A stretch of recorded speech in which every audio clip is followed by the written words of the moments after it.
Hi guys, welcome to our channel MedVeda, where we make your learning experience easy with me. And today we are going to discuss about hematology. Hematology is the study of blood and blood disorders. And what is blood? We have to know first in a brief. It is a fluid connective tissue and it has two components which are plasma and formed elements. And in blood, we have a volume up to 5 to 6 liters. We have volume up to 5 to 6 liters, which makes about 8% of our body weight. It differs from male, female, and newborn. In male, they consist about 5 liters of volume of blood. In female, 4.5 to 5 liters of blood.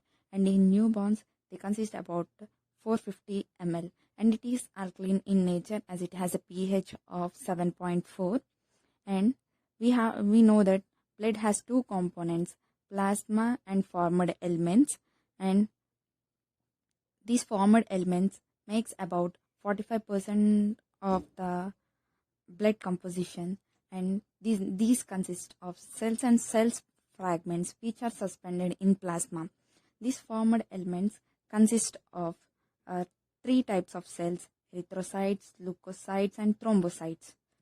And these erythrocytes, these are also called as RBC, means red blood cells, and the packed red blood cell volume is called hematocrit. These erythrocytes also varies from male to female. Male consists about 5 to 5.5 million per microliters of RBC, and female consists about 4.5 to 5 million per microliter in our blood. And it helps in transport of oxygen. And next we will discuss about leukocytes.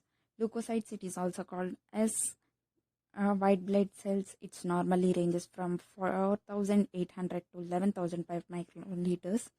And if it is less than 4,800, it is called leukopenia. And if it consists more than 11,000, it is called leukocytosis. It helps in defense mechanism.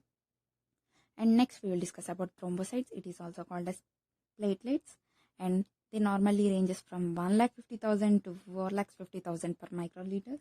And if it is less than 1,50,000, it causes thrombocytopenia.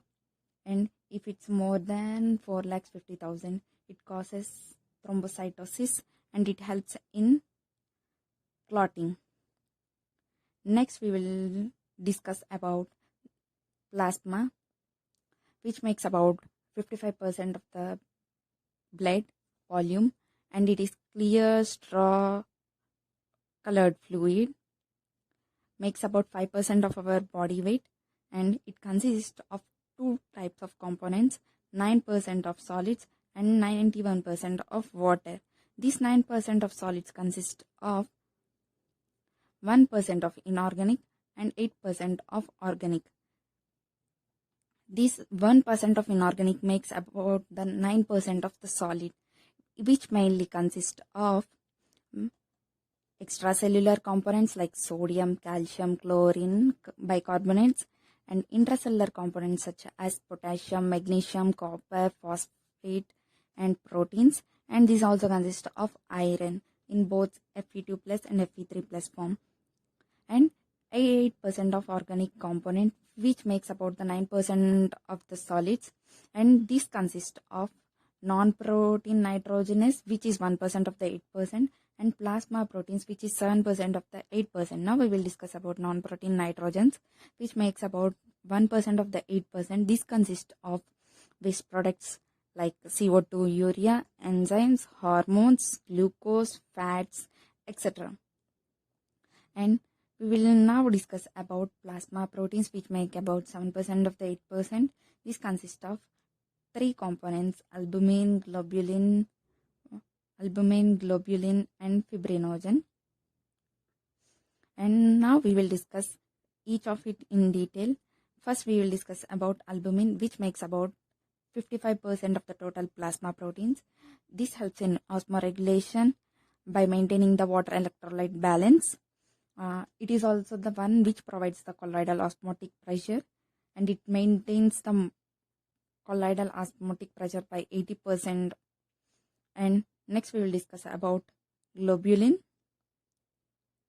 which makes about 38% of the total plasma protein. It helps in our immunity. It is of again three types: alpha, beta, and gamma.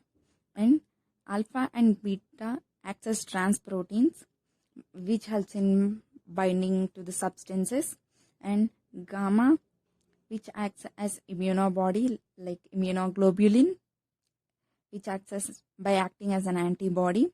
Next we will discuss about fibrinogen, which makes about 7%, and it is again of two types, which are fibrinogen and prothrombin. And fibrinogen, it helps in blood clotting, and it's a precursor to fibrin. And prothrombin, which helps in blood clotting, and it is precursor to thrombin. Now we will discuss about the functions of the plasma. It helps in coagulation of blood, helps in maintenance of the osmotic pressure, colloidal osmotic pressure, mainly by the albumin, which is which maintains about 80% of our colloidal osmotic pressure. Remaining 20% is maintained by globulin, and it helps in maintaining the viscosity of our blood, and it also helps in our defense mechanism like gamma globulin, which acts as an antibody, and it helps in suspension stability of RBC, which is maintained by globulin and fibrinogen. Now we will discuss about serum, which is a plasma which is excluded of fibrinogen and clotting factors, and it is used for blood grouping and diagnosis of diseases. And serum consists of high serotonin. It is released from platelets by coagulation of our blood.